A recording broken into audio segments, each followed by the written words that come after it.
Tonight, we are joined by one of the galaxy's most renowned instructors of ancient weapons from a Hokie religion.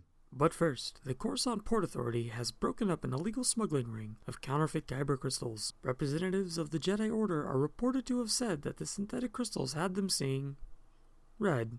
These stories and the Rancor Racing Report at 11. Welcome, galactic citizens, to another episode of Hoth Topics, a podcast about Star Wars. I am a not-so-smart individual staring directly into the emitter of a lightsaber, Ian. Joining me this week, as always, is an ancient droid with ancient knowledge, John. And for the for the first time ever joining us, we have a master swordsman, Steve of San Diego Sabers. Welcome, Steve, to Hoth Topics. Great to have you.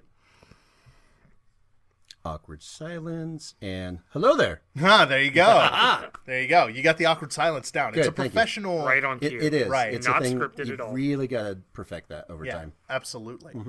Well, glad to have you on, Steve.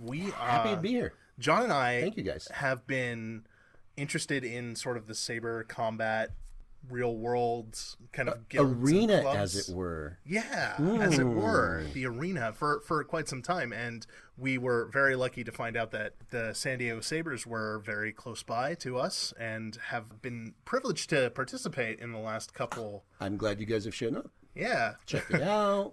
Come back. Not been scared off. It's fantastic. Indoctrinated other people. Yeah, in fact, Indeed. we brought somebody else last Wednesday. Oh, did you? Okay. Yeah. Friend of show, Tim. Hello, friend Yes. of show, Tim. Welcome. Tim was joined us for that particular excursion, and it looks like we're going to drag him back next good. week as well. So It's addictive that way. it is. It Yes. really is. So I thought Not the today- way opioids are, but close. yeah, Almost very fun. similar. Almost Yeah. as fun as Wi- opioids. without the, I was going to say without the health risks, but laser swords, whatever. Yeah. I could tell you that I feel as though I'm getting healthier each time I participate, and I know this because it's hard to get out of bed the next morning. That's a good sign. I can't feel my legs, and that's a good thing. Yes. Or so I'm told. Question by mark? health experts. Good. Our plan is working brilliantly then, I see. But it really has been a fun time. So I thought we'd go over today kind of what San Diego Sabers is, how you guys started, kind of your personal experience with Star Wars, and just have a good old fashioned conversation here. Wait, a conversation? Yeah, it's Gross. weird. Oh, good Lord. It's almost like we're on radio or something. Ooh, gross. On the talk box, squawk yes, box. the squawk box. I mean, I thought this was ham radio, but Yeah. regular radio's fine too. We're going out to truckers all over the next, dude, CB six radio. square miles. I remember when CB radio was big. Yeah. Okay, but Star Wars. Space wizards and laser swords. Absolutely. We like that. So why don't you tell me a little bit about what your personal experience with Star Wars is and what brought you to come up with San Diego Sabers? Like, what was your love of Star Wars before the club? So I'm old enough to remember a time before Star Wars, the dark times. The dark times. Yeah. That doesn't make sense. I know. Just it's like, what did we do before the internet? Yeah, we don't talk about that. Just don't worry about that. There was a time before the internet? There was technically thousands of years, but it's not important. It's not How did important. people get their podcasts? There was this thing called the Pony Express. Ooh, yeah, there were ponies. So I've always been in Star Wars. Since I first saw it when it was in theaters, I've been a Star Wars guy, right? And kind of, I'm old enough that it ebbed and flowed as Star Wars ebbed and flowed, and other sci-fi ebbed and flowed. So, first Star Wars, New Hope, then Empire, then Jedi, then it was the Dark Ages. When there was nothing, it was done. And then there were books that I didn't read for many years later. And so, because, books, whatever. And then The Phantom Menace came out, and that's a whole nother episode in and of itself, which I was there for the opening of. Yeah, you were showing us some pictures of that. That was pretty cool. There might have been a video or two, but yes, that was an exciting time. And then I started reading some of the EU books back in the days, and we went through The Phantom Menace and Attack of the Clones, Hayden Christensen acting, George directing, and then Revenge of the Sith, and now it's done again, right? Right. Oh, okay, well, we're well done And then Disney bought them in 2000. Hey, oh, and now we're doing new movies. So it's, Star Wars has had this big ebb and flow over time where it's like movies, oh, and now nothing for a while. Oh, wait, we're all done. Oh, wait, hold on. There's something here. So I've always been there with Star Wars. So when The Force Awakens came out, the concept of combat grade lightsabers was really taking hold. And I went, hello there. I see what you have there, and I would like to purchase one of those. And they said, well, yes, Mr. Good, that'd be fine. We'll be happy to ship that to you. And I received such an instrument. I went, oh, I must learn to wield this properly. Right. You don't want to cut off your hands. No, it's dangerous weapon, right? No, don't do that. That's unfortunate. That was a bad Saturday. But so I was kind of stalking. I could say surfing around. I was stalking the forums at Ultra Sabers, where I bought my first saber. I was like, oh, is there anybody in the Southern California, San Diego area doing actual lightsaber combat? And I started talking to this guy named Robert, who's one of the co-hosts of our podcast and co-founders of the group. And, hey, you're in San Diego. Oh, I'm in San Diego. You're in San Diego too? Yeah, me too. Hey, guys, how you doing? And we're like, hey, we should see if there's anybody in San Diego doing this stuff. Blah, blah, blah. Long story. There's not. There was like, oh, well, there's a group that used to do it, but they're not around anymore. Oh, and there was this other group. Oh, wait, they're not around anymore. Oh, but there's this group that kind of looks like it, but they're doing lightsabers with yoga in the park. Okay, that's not what we're looking for. So I guess we're going to have to do this ourselves. So at the end of 2015, was it, when Force Awakens came out, there was a group out of Montreal that did this big multi-city lightsaber battle thing. And San Diego, LA, San Francisco, Seattle, New York, Montreal, and I think there's a couple other cities. They staged these big, quote-unquote, lightsaber battles. And by lightsaber battles, I mean a bunch of people in the park going whack, whack, whack, whack, whack with each other. And they had the one here in San Diego down at Seaport Village. I think I remember seeing some of the post photos of this. I think there were about 3,000 people showed up. That's pretty impressive. It was. It was fantastic. It was lightly raining that day, evening. It was fantastic. But at that event, Robert met up with this guy named Harley who said, and got in this discussion about, yeah, we want to do this thing. And Harley goes, I know a guy. And we were introduced to Eric, who is a bona fide, qualified battle master in terms of Star Wars lore, who has been doing lightsaber combat since actually 2003. Ooh. Yeah, quite a while. And we all got together about a week later over boba tea, as one does. And we said, hey, here's this thing we all want to do. And Eric would love to teach it, and we'd love to organize it, and I do things, and Robert does that. And I said, okay. And we came up with a mission statement and said, fantastic. And about a week and a half later, we had our first meetup. We had 9 people showed up. And it's just been uphill since then. Yes. That's really cool. And it's very telling that you say, your first meetup had 9 people. And when John and I went to the meeting that we came to, the first one, after we got in touch with you guys and said, hey, we have a thing, you guys have a thing, we'd like to come and observe and check this out. Right. And there were, at least 20 people there the first night? It's usually 20 or 30 people on any given night. Yep. Just the camaraderie and the presence that everybody had there, like it didn't feel like it very much felt like you have a great established club and group of people, but it also doesn't have that sort of barrier to entry that I think that a lot of other clubs had. Like, we were able to walk in and just talk with everybody and have a conversation and observe, and the atmosphere was really open and welcoming, I think, to new players, new combatants, new people who are interested. Yes, I'm sorry about that. Yeah, you should scare us off more often. Now look where we are. I'm so sorry. We need more Sith to work on this. No, that's been our philosophy all along, is we want to be opening. We want to be accessible to people. So it's not a club that's a clique going, oh, who are you? You're new. Oh, you just stay over there on the side. No, we commonly go out, and it's not that we necessarily actively recruit, but we like going to community events. We go to Makers Fair, we go to Comic-Con, we go to things where we go, hey, here's what we're doing. Hey, by all means, come check us out, see if this is what you want to do. Now, to be fair, we realize it's not necessarily for everyone. This is real full contact lightsaber combat. Like, this is not stage choreography. This is not, oh, I'm just going to lightly tap you and dance away. This is what we've developed into a full martial art. So this is like going to learn karate. And if you want to go learn karate and go, oh, but I don't want to get hit, it's probably not for you. Right. Right. So this is a full thing that we're doing. So we commonly invite people out. We have extra gear. We always have extra stuff. And we're like, come try it. Come check it out. See if you like it. And if you like it, then we've got different types of lightsabers. See what you like. Go figure out what you want to buy. Here's a minimum set of safety gear where we do kind of like the whole safety thing for obvious reasons. Right. But without going overboard at the same time. You can go and spend $500-$600 on safety gear if you want. What we do try and do is go, look, we're obviously conscious of the fact that we've got people of all ages and all economic brackets here. So if you want to go spend $500, here's what we recommend. If you've got $100, here's what we recommend. Here's a minimum just to keep you safe to come play.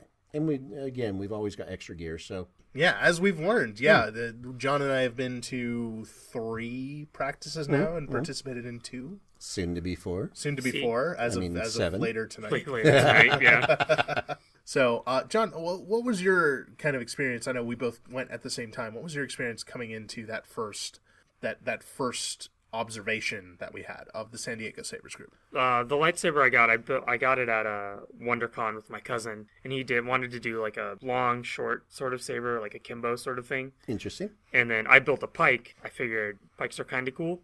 I didn't ever really have an intention to fight with it. First night we showed up, we have Steve here standing there with his pike, which is almost the same model as mine, just in powder-coated black. So I was like, oh, okay, well, I guess there's a place for my dumb weapon. Though we have a place for everyone. It's fine. Welcome. Our initial trainings is I have to take off the pike extension, so now I have this 14-inch long hilt with a 14-inch blade. And it's really, really awkward to wield. Like you said, it was very open, very, very friendly. There are at least 5 people there who talked to me about video games and airsoft and other Star Wars things that we talked for like an hour and a half on our first night, and I have no idea what their names are. They just came into the conversation and just carried on. I'm sure one of them was Doug. Tall, skinny guy. Probably. Yep.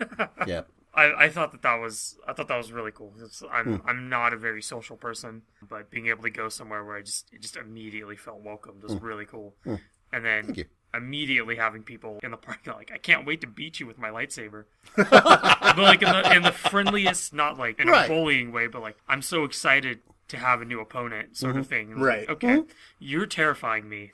I'm going to go talk to the people about Smash Brothers again. I think it was on Wednesday when we were leaving, someone pointed me out and was just like, I haven't fought you yet. This is like my 3rd. I don't even have my safety equipment yet. And she's like, nah, whatever. Next time. Come fight me. We're going to fight. I'm like, look, if you're looking for a lightly animated, practice dummy, then you got it. So but even that has value to the people who've been fighting for 2 or 3 years, because there's a lot you get out of fighting somebody else. On one hand, maybe you can teach them something, but what can you learn from them, right? So we do a lot fighting within our school, and everybody gets to fight each other, and it's a lot of fun.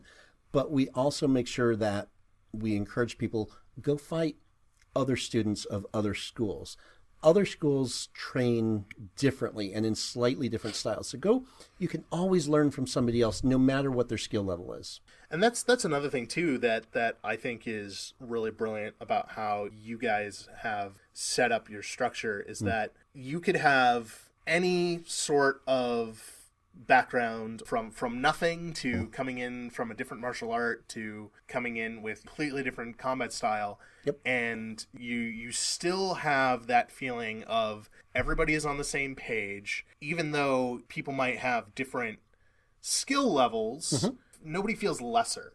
Yes. You always feel like if my combat skill isn't what I want it to be, this is the place where I can come and learn and train, and everybody is very open about that. Absolutely. As opposed to in other sort of, I have some martial arts experience. I know, John, you do as well. And there's sometimes groups that have that feeling of, I worked to get to where I am, and I am above you because of that. Where I don't get that feeling at the saber practices. I get the feeling that we're all just friends hanging out and participating in this thing that we all have an interest in, and everybody wants to help everybody else rise up. Everybody wants to help improve their skill and the other person's skill, no matter where you come in on that tree. Yes. And that's my response. Yes. Yeah, I think that's Yeah. it's a really important thing too, which I congratulate you guys on. Thank you. That particular. It's a very conscious thing that we've done in that we also work with a number of other schools around the country, to be honest, and we share philosophies and training videos and approaches and concepts and whatnot, and we all kind of have this common thing of. It's not about the hierarchy. We've said this thing on some past episodes of our podcast and even amongst the instructors. A true master is always a student. You should always be learning, and it doesn't matter how long you've been trying to learn. You could be in this for 20 years. There's still something for you to learn, right? That's what you're seeing when you come to practice is everybody, whether it's Eric who's been doing this for almost 20 years or somebody new who's been doing it for 6 months, everybody is willing to learn from everybody else. And that's just our approach. So when did you guys kind of go from a small group that decided to meet up in San Diego to interacting with clubs around the country? What was that growth period like for you in developing your club? It was kind of organic in nature in that you can't help but notice through social media, whether it's Instagram or Twitter or YouTube or Facebook, that there are other groups around. Mm-hmm. And we interacted with a lot of people, 2-3 years ago. Just everybody's learning who everybody is. It's a young community, this whole lightsaber group thing. And some people do it differently than others. And we were kind of just, I guess, in some ways naturally attracted to other groups that were philosophically similar. And maybe detracted, I don't know if that's the right word, but repelled, magnetically pushed apart by groups that were very different from us philosophically. So, I mean, not to put anybody else down, but you kind of gravitate towards the people that you're more similar with, right? Right. And so we've got guys in Hawaii we work with, and we've got guys on the East Coast that we work with, and all the way in between. And it's been really great in that we've kind of between us all, we've started calling this thing that we're all co-developing, even though we all have slightly different teaching styles and different forms and different backgrounds. We started referring to it all as saber martial arts. Because we're applying a martial arts aspect to lightsaber combat, which is just not a term you hear often enough in real life, right? Right. But that's what we're doing. And so we're doing a lot more, especially this year. You'll see some announcements here soon about how we're trying to formalize that and put some more structure around it and drive this as, I don't want to say formal, but more of a formal organized martial arts experience where it is more than just, hey, you're going to practice and learning the forms, but you'll also notice when you go to practice, we do reviews of how did you fight, and we talk about what was the mind space you were in when this was happening. And we really talk about it in a martial sense where it's not just the physical, but it's the spiritual and the mental as well. Which is really, I think, crazy. Having all three of those. Very crazy. Yeah, crazy. Sorry. Well, those are the keystones, really, of a martial art. And for anybody listening, like, I do believe that it is a martial art. Like, it's and we talk about being a true mixed martial art because we're taking aspects of kendo and bushido and hema and fencing and all the different types of martial arts and swordplay genres, and we're taking these real world things and blending them together. So it is, I don't know how to describe it other than a true mixed martial art. Right. And what's interesting in that is that the necessity for it to become a mixed martial art comes from the source material. Like, if you open up the Jedi Path or whatever, and you see those list of saber forms, and what are they really? They are little nuggets of information to expand on this amazing sci-fi world that has touched so many people. But it's literally just flavor text. That's all it is. And what I think is really cool is that all these groups have gone into that flavor text and have said, all right, how can we apply this to real world combat training? And just expand upon it and make it grow. Yep. Because I think it all started, it was either 2001 or 2003, in an article in Star Wars Insider that started expanding upon the initial forms of lightsaber combat. Mm-hmm. And it's just gone from there. Like, here's what this might look like. And we've just taken that, to the next level, right? To here's how it plays out for us in the real world. And we also try to treat the lightsaber as if it were an in-canon, in-movie lightsaber. So you'll also see us do things like, hey, look, you rest the blade on your shoulder and we're going to call you out for it.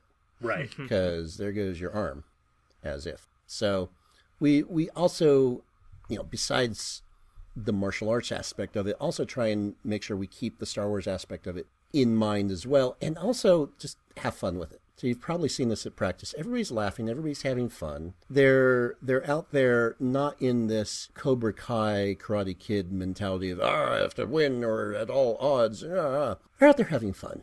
Mm-hmm. No matter how serious they are about it, no matter if they're new or old at the sport, they're out there having fun, and that's part of what keeps everybody coming back every week. There's a very good mix, I find, just in the couple sessions that we've been involved in, when we're doing the training, when we're actually in it, when people are sparring, when people are going through the forms and going through the velocities and the parries, that they are focused on that. They are focused on, that martial aspect of it. They're here to train, but that formality of it doesn't cross over too far into, it's not wholly dominant. Right. I think the first thing Eric said to me, we walked in and he was asking me about, would you join a religion if it was based around Costco? No other words were spoken. Like, that was the first thing he said. Yeah. And it's, it's those goofy little side conversations you would have with just your buddies on the side. And that is the mentality when you're just hanging out with these people. And then there's also that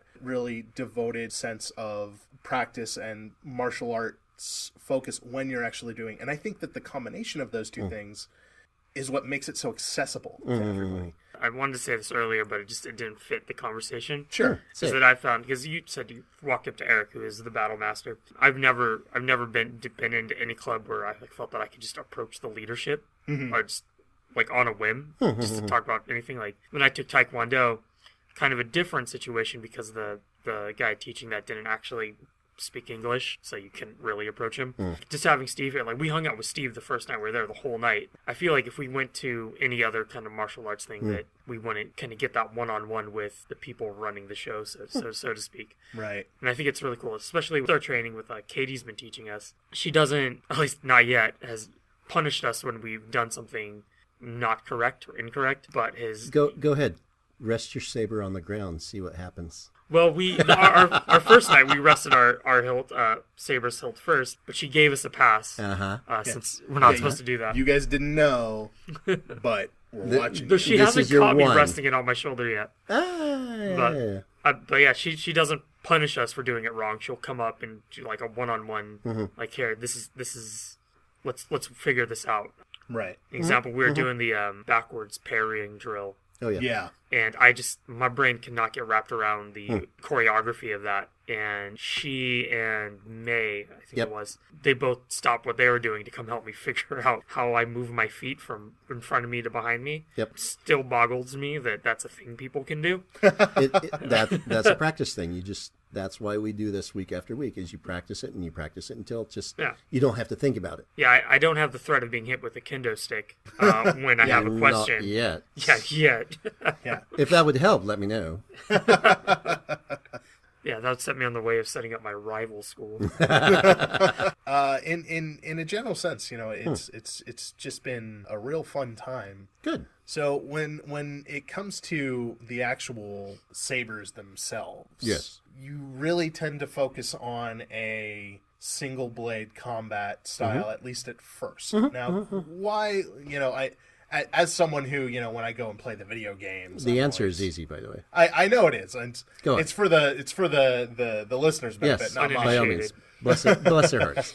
I'm the guy who, when I go and play KOTOR, I always have the two swords, Sure. The two lightsaber blades going on. What is the philosophy behind starting off on a single-bladed sort of experience and not jumping right into the more exotic forms? And we do call it exotics, in fact. In order to become proficient with the exotics, you must master the single blade. Mm-hmm. It's really kind of as simple as that, is you've got to master the fundamentals before you move to a more advanced type of combat. And whether it's double blades or a double-bladed weapon, or even a single blade with a crossguard would be considered in some cases an exotic, because it ends up forcing you to fight in a much different style. So we really want people master the fundamentals before you move on to the more advanced stuff. And you'll see this across a lot of different lightsaber schools, is you will always have a standard fundamental form or saber, and they may then have an exotics division if you're at a tournament, for example, because those are more advanced and they're different, and maybe it's a different set of rules or a different type of play that needs to be considered versus the standard tournament rule sets. So whether you're double blades or a double bladed single weapon or a crossguard or, God forbid, a light club or a light whip, those exotics are, to be honest, something we are talking about kind of across school as to when we do more larger national or regional tournaments, what do we want to do for these more exotic divisions? But it's going to be a much smaller group. So you can easily have any of ours or the other groups we participate with, 20 plus people in a tournament. And that'll take you several hours just to run through a single elimination bracket. Much less if you do pools and then double elimination and full. Like, it could be an all-day thing just doing that with single blades. So if you add an exotics piece to it, it's even more time to consider in your day and your schedule and whatnot. So the answer to your question is you have to master the basics before you move on. Which it makes a lot of sense when you apply. Sorry about that. Some logic to it. No, I these are questions I had before I showed up, and I know other people. And now you're already seeing it in practice, and you're like, "Ooh, now I understand." So, walk me through kind of what it's like to, because you are a master in the group. You're not. I am a knight aspirant. You're a knight aspirant. Yes. Okay, I thought you were part of the masters group. But I have been through several of the other groups that we are involved with. I have been granted an honorary rank of black belt, kind of unrelated to the Jedi. But officially, I am a knight aspirant working on my trials to become a knight. Okay, that's awesome. Yes. I didn't know that. I am I will not call myself master. And this is one of the things about Eric, is Eric holds the title of battle master. And there are some schools, and we can get in a long discussion about that, where somebody goes, I know a little bit of martial arts. I'm going to call myself master so-and-so. In the martial arts world, you don't call yourself a master without being promoted, without somebody else giving you that title. You don't simply take it and assume it. Eric has earned his title as Battle Master. So Battle Master is above the rank of Jedi Master. And it's kind of above and to the side, where it is a person of master rank who has truly mastered all 7 forms of lightsaber combat. A typical Jedi Master in lore is a master of at least 1, maybe 2 or 3 forms. A Battle Master is truly a master of all 7. So Eric, through his almost 20 years of coming up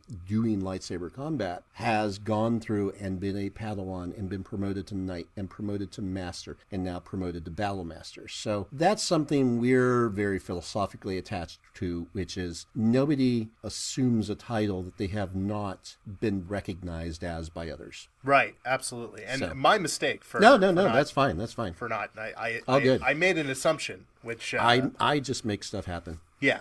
Okay. But officially within the group, I am a knight aspirant. And I've been going through kind of being a person of older persuasion here, not yet retirement age. It's like every year there's some new malady going, crap, I can't do things for the next 6 months. I'm ready to take my trials, and Eric and I just need to sit down and kind of figure them out. And real quick on that subject of, taking the titles very seriously, I think that's something that, speaking from personal, other outside martial arts experience, it's important to have that mentality involved, because you can go through a martial arts school, and if you're just, for instance, I took karate, I did Washin Ryu, and they were very much in the mindset of earn your belt. Yes. We give you the rank when you have reached that skill when level. you've earned it. Yeah. And what I do see around a lot of different schools, even schools that I interacted with back then, there are people who are in the business just to profit off of, here's a belt, you paid me enough, here's a belt. Yep. And that doesn't... You've done 6 months of training and you paid your $500. Here you go. Yeah.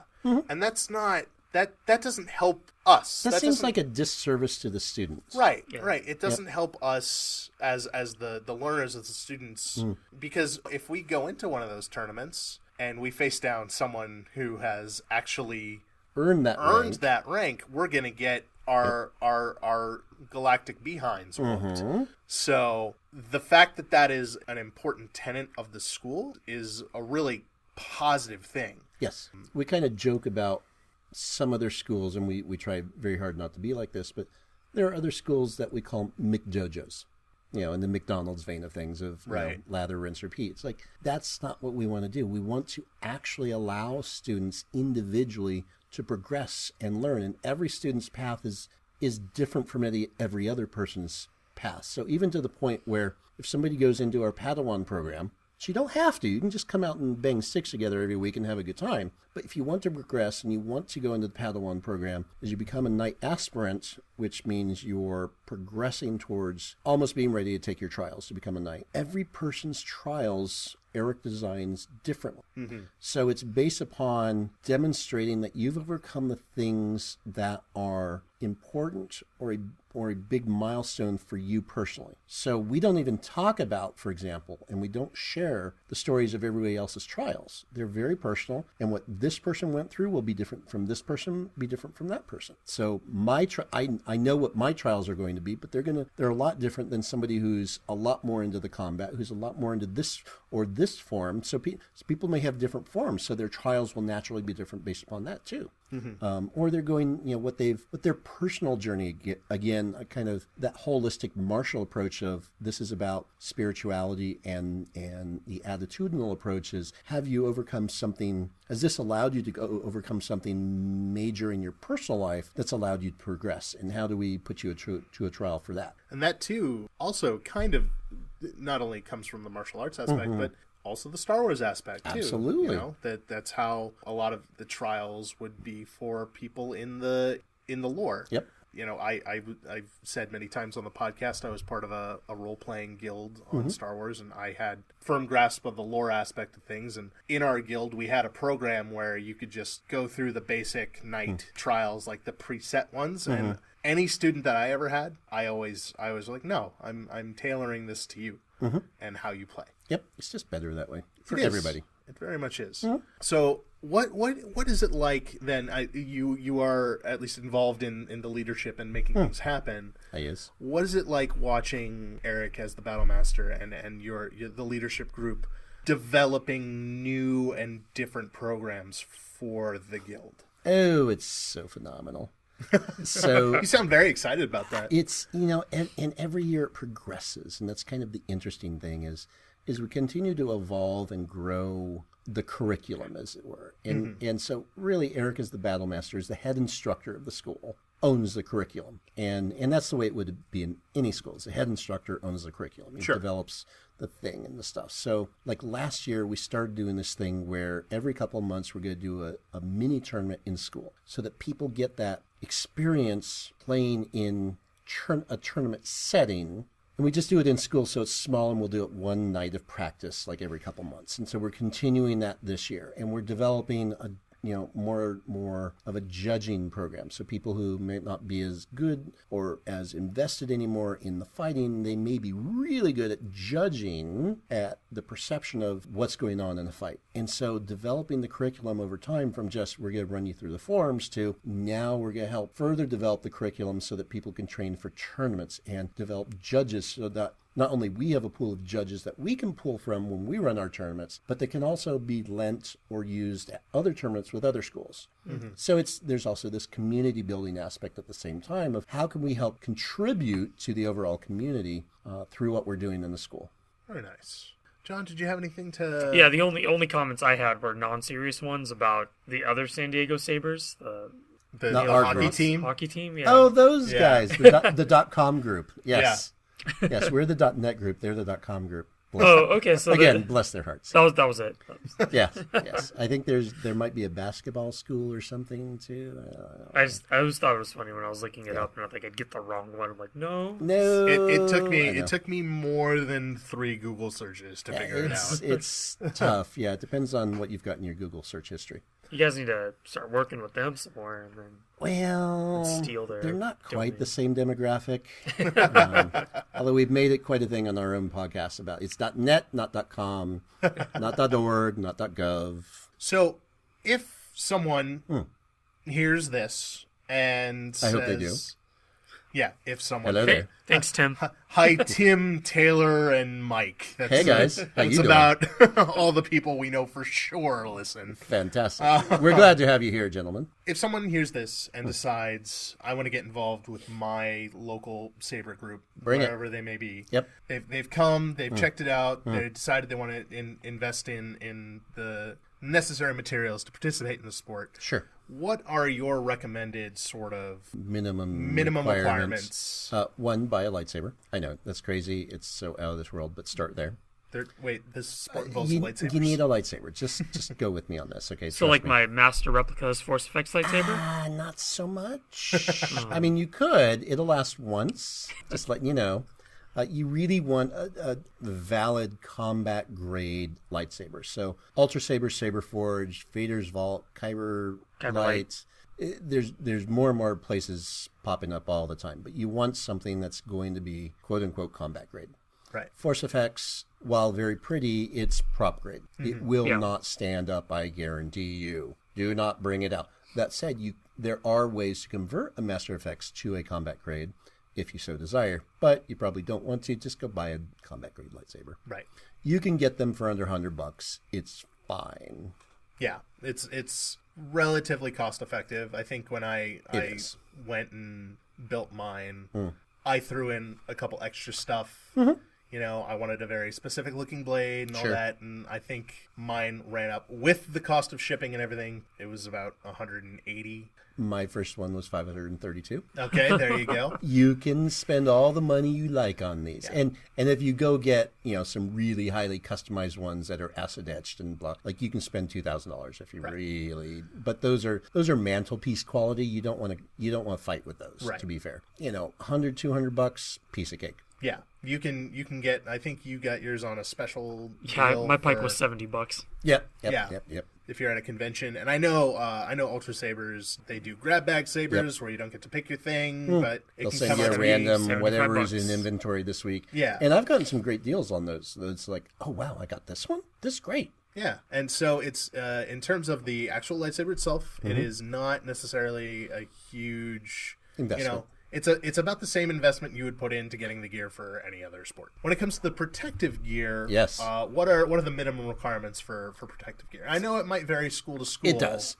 In general, like our minimum standard, which is generally minimum everywhere at least, is you've got to have some sort of head protection, and generally that's regarded as a fencing mask, which also comes with some rudimentary neck protection as well. And you can get those on Amazon or even at local fencing places for about $60. Again, they're pretty affordable. Protect your head, protect your eyes, protect your face, protect your neck. It's a full combat sport. You will get hit there. Trust me, it's not on purpose. You'll dodge one way, they'll zig the other way, and suddenly, oh, hello, that hurts. Right. Ow. I'm glad I was wearing that. The $60 mask is going to be more affordable than the $200 hospital visit. Bill. Yeah. In some cases you can start with something like a paintball mask, but honestly, get the $60, buy the fencing mask. The paintball mask might be okay for practice, but if you do go into tournament settings, a lot of times it won't be allowed. It's just not structurally secure enough in a tournament setting. So it kind of raised the bar a little bit in tournament settings, right? The other thing that you've got to have at all times is some sort of hand protection. Your hand's on the hilt, one or both of them, it's going to get hit. Again, accidentally, but full contact sport, they're going for your saber, they're going for your hilt, you're going to get hit. I mean, I started out, honestly, with some work gloves from Home Depot. Now, a lot of times people go, that's not enough, whatever, for practice, that's probably fine. But lacrosse gloves are commonly referred to as a great standard that, again, you can get for 30, 50, 60 bucks, whatever your style is. Something to protect your hands, your knuckles, whatever. You may still feel it, but I'd rather feel it a little bit than feel it a lot. Right. To be fair. I've stated many times when we came to the group, I am a survivor of unprotected backyard kendo. Yes. And well done there. Yeah, I didn't have, there was the no headshots call, of course, because nobody wanted a concussion. But I remember I went up to block a strike once, and they nailed me. I went a little too far. They nailed me right on my thumb. Yep. Couldn't feel it for, a month, and then for 6 months I just had this black something on my nail that just slowly shrank over time. So protection, it's key, my friends. And, we've had people break a thumb before, and they were still wearing protection. It was just an amazing shot. And they sat there going, I didn't feel it at the time, but afterwards went, ow, and went, oh, I've got a fracture. And not being upset about it, just going, wow, that was an amazing shot you made on me. What a great shot. That was fantastic. I broke my thumb. From a minimum perspective, that's what you're looking at, is get your saber and get head and hand protection. And then beyond that, recommended gear ends up being like shin protection. Definitely recommend wearing an athletic cup, gentlemen.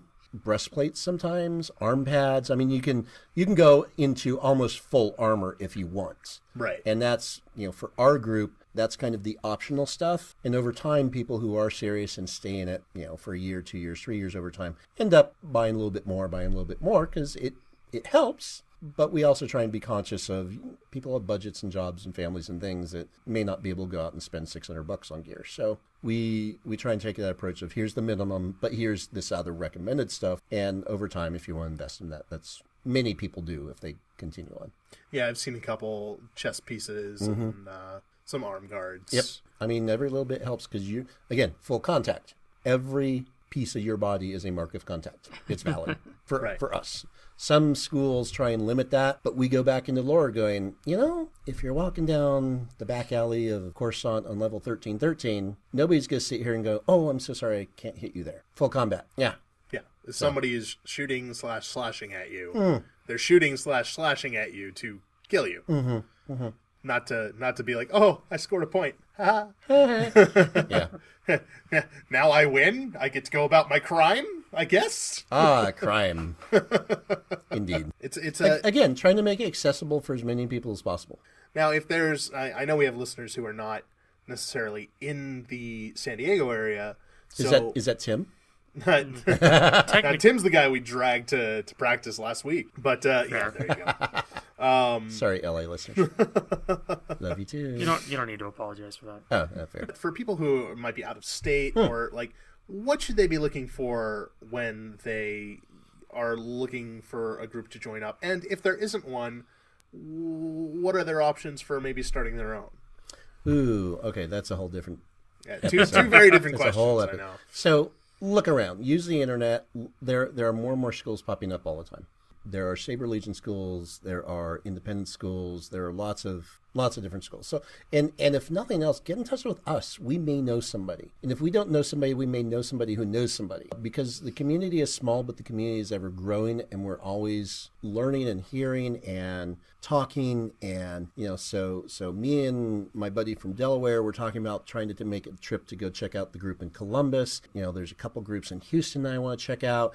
We're doing a tournament in Palm Springs next month. And there's guys in Phoenix we work with, and Vegas, and just all over the place. So if nothing else, find somebody and ask. We'll figure it out for you, or we know somebody or whatnot, so it can't hurt. Starting your own school is a whole different matter. This is where we go back to, we believe an instructor needs to have a background And we're not saying this kind of from an egocentric point of view, but even from a martial arts point of view. Like if somebody wanted to start a karate school, they should probably have a background in karate. Yeah, that makes sense. I know, weird, isn't it? But we think the same thing about lightsabers, is have some sort of martial arts background to give yourself a resume. Mm-hmm. So I wrote a blog post on our site a couple months ago that talked about try out a couple schools and find the school whose style fits for you.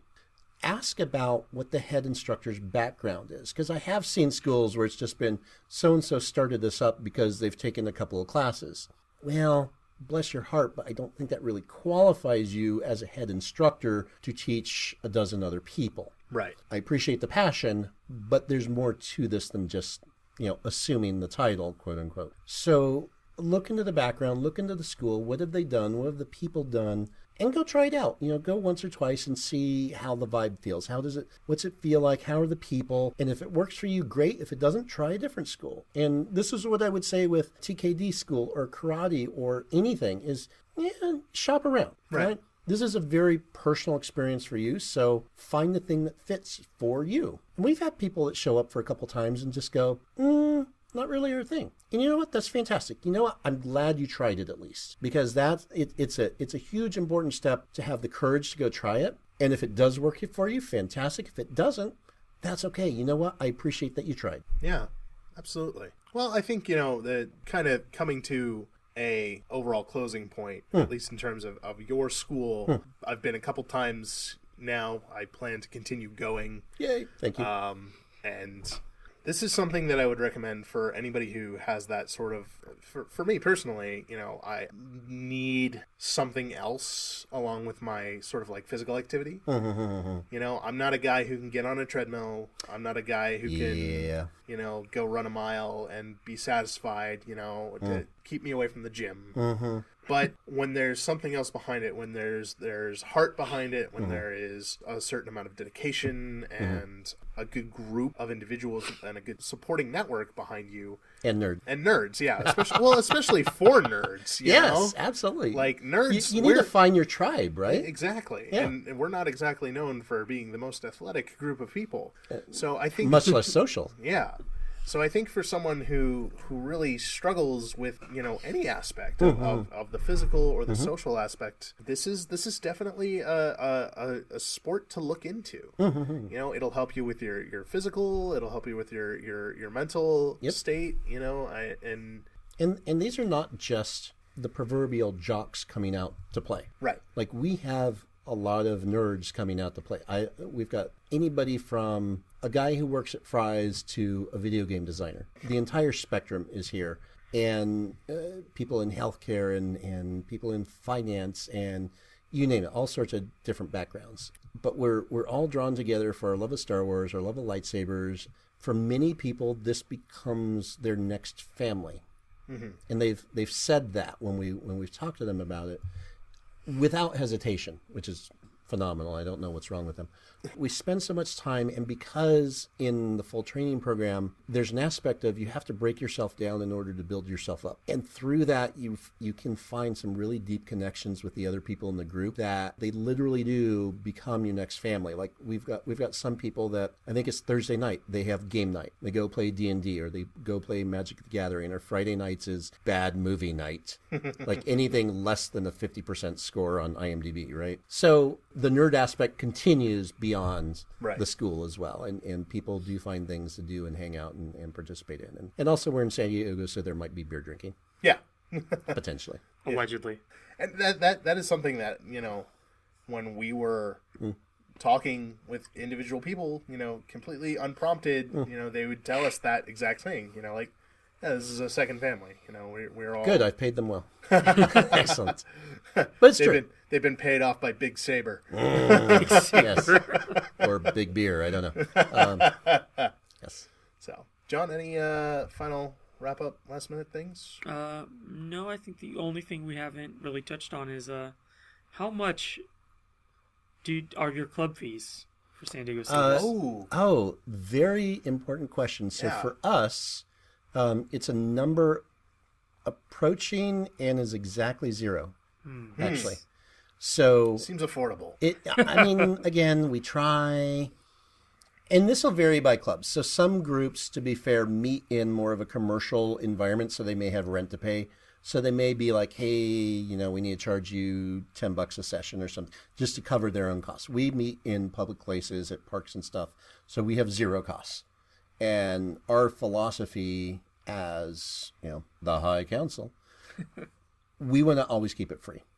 It's, you know, you got to buy a saber, you got to buy your stuff anyway. We want to do this. We love doing this. This is our way as the leadership, if you will, to contribute back to the community is by training people and keeping this free. We give of our time. I, through my own company, help kind of support and do some of the things where I buy stickers and we'll facilitate this event or that event, or, you know, spend a couple bucks here and there to make things happen. But we want to do this so that everybody has a good time and we continue the effort and it's fun. And as, you know, as long as we can keep this free for everybody, that's what we're going to do. Yeah, Very cool. That's a also big point in your guys' in I almost said in your favor, but that doesn't really make sense. But it does. Kind of. Relative to, you know, if you were comparing other schools, Sure. that's in our plus column, I suppose. Yeah. And like you said, you know, it's some people have rent to pay. Or Absolutely, and we get it. Yeah. I mean, we kind of joke about it, but we've changed locations occasionally, and people go, this going to cost me more in gas. You know, jokingly, but okay, yeah, you know, the reality is everybody's got to fit within their budget. Yeah. So, you know, we love doing this as much as people love learning. So, you know, we're trying to put as much on the table as the students are. Yeah. Absolutely. And that, I think that really comes through. You know, the certainly there doesn't seem to be a clear social wall between the leadership and the students. Not at all. Nope. You know, there's of course, you know, in terms of training and skill, that's another story. But there's definitely no, you know, like John was saying earlier, there's no sort of barrier to coming up to anybody in the group and just starting a conversation. They love talking about it. They'll, you know, ask them about anything. They'll tell you about it. They'll fight you. And you can just walk up to somebody literally and be like, fight me. They'll be like, okay. Yeah. Or as one of our guys says, you know, walk up to you and be like, wacka wacka? I haven't met Wacka Wacka guy yet. No, he's been on injured reserve lately, so he hasn't been out lately. But you'll meet him. Awesome. He'll be out soon. I'm looking forward to Wacka Wacka. Yeah. He's really good, by the way. All right. He has a background in wushu. Ooh. Wow. So when you watch him, you think he's either drunk or stoned, and then you see him attack, and you're like, oh my, wow, yeah, definitely Wacka. It's like watching drunken boxing, but you know, That sounds fun. It's amazing to watch him. Awesome, and that's another treat that, you know, being able to observe. You know, we have yet to come to, you know, you have 2 nights a week practice usually. We have yet to come to the more studious side. We've been going to the sparring practice. Yes. So tonight will be our first sort of like. Yep. Saturday night is a little bit more classroomy. Right. Ish. So it's also smaller. So yeah. There will be times when it is sit down and kind of discussion topic, and Eric will walk people through philosophies and mentalities and get people to talk about, you know, when you're fighting, how do you feel about this or that or the other? And it becomes a lot more of a discussion, like I said, kind of classroom setting while we're sitting in the park. But then there's also form practices and whatnot. And I think that's been a real great thing to watch as prospective people who want to enter into combat, is actually seeing how combat works. You know, just watching different people duel, and you can pick up on the different styles. In fact, I was showing my family today one of the videos you guys have up online, and I was just like, yeah, see, you know, the different things. And family's like, it all looks the same to me. Yeah. His family has long since just abandoned any hope of anything. So they've just accepted it. Yeah, they're just like, hey, as long as you can help me fix the TV when it's broken. Yes. Like, oh, Ian, that's so cute. Yeah, good for you, nerd. Good kid. Well, bless your heart. Bless your heart. Exactly. Exactly. So where can the good listeners find you specifically and also San Diego Sabers? Well, you can find all of us at sandiegosabers.net. We're also on Facebook at San Diego Sabers, on Twitter, SD Sabers Podcast. We're on Instagram at on YouTube. You can search YouTube for San Diego Sabers. We got a couple things up there. We're trying to get more up there this year. We're working on some training videos to get up there, which, again, that could be a whole separate episode as well. But training videos are great to augment what you're doing in person, not to replace it. What you'll see us start putting up will be good reminder material for what you learn in class. So you can go home and go, oh yeah, that's what that should look like, instead of going home going, how did that go? We actually... And then getting it wrong and coming back next week going, oops. we had that experience the other week, actually, but we were trying to remember what we'd gone through. And it's hard when you first start out. There's a lot to go. I swing which way and what direction, and where's my foot go, and it's a lot. Yeah, and I ended up on Wednesday just going in and writing out diagonal slash right over left, this one, and then I went up to Katie, who was running the class, and be like, is this right? And she was like, mostly. Except for this one. And that's why we're doing the videos, is literally so in class, focus on class, go home, here's a video. And we've even gone as far to look at how other people do their videos and gone, what do we like and not like? And how do we incorporate that into what we're doing so that it can be the most productive video possible for students going home and, again, learning. So forms are interesting in that forms won't teach you how to fight. Forms teach you the muscle memory for when you do fight. Excellent. So everybody can find San Diego Sabers at those particular... .net, not .com. .net, not .com. Unless not you're really .xxx, into not .org, not .com, not .beer. So... Or Star Wars ruined my .beer. I have that domain as well. That's actually... we need to start doing something like that. I also have the .life as well, so Star Wars ruined my .life. For all those sequel haters. We will help you build these sites, especially the .beer one. What I should do is take .life and redirect it to Ryan Johnson's Twitter feed. I'm a bad man. I apologize. Well, I think that's going to end up closing out this episode of Hoth Topics, gentlemen. Any last-minute things before we close up? I'm getting awkward stares and silence. Obi-Wan Kenobi was really good at drinking. It's true. That's why he's my hero. Hashtag confirmed. Are those the same URLs and contact information for SD Sabers Podcast? Yes. Okay. It's all, we keep it all together. So. Also, Steve has a podcast too. We I don't think do. I mentioned that. We have it's not just me, to be fair. It's me, Eric, and Robert as the three founders. We call ourselves the High Council, but we do a podcast every week. So. But how can you be on the council and not be a master? It's not fair. A special dispensation, actually. Yes. He was appointed by the chancellor. I founded the bloody group. I get to be on the podcast. High Council. Yes. Well, so be sure to go ahead and check out Steve and San Diego Sabers on all of his medias of the social. If you'd like to get a hold of us here at Hoth Topics, you can always find us at hothtopicspodcast.com. If you want to get a hold of us personally, you can go ahead and pop onto our Twitter at HothPod, or you can send us an email at hothpod@gmail.com. Thank you, everybody. We will see you next time. Yes. I've been Ian. I'm here too. That was John. Steve joined us as well today. Hello there. Of San Diego Sabers. Thank you, everybody. Bye. As All right, one does. stop.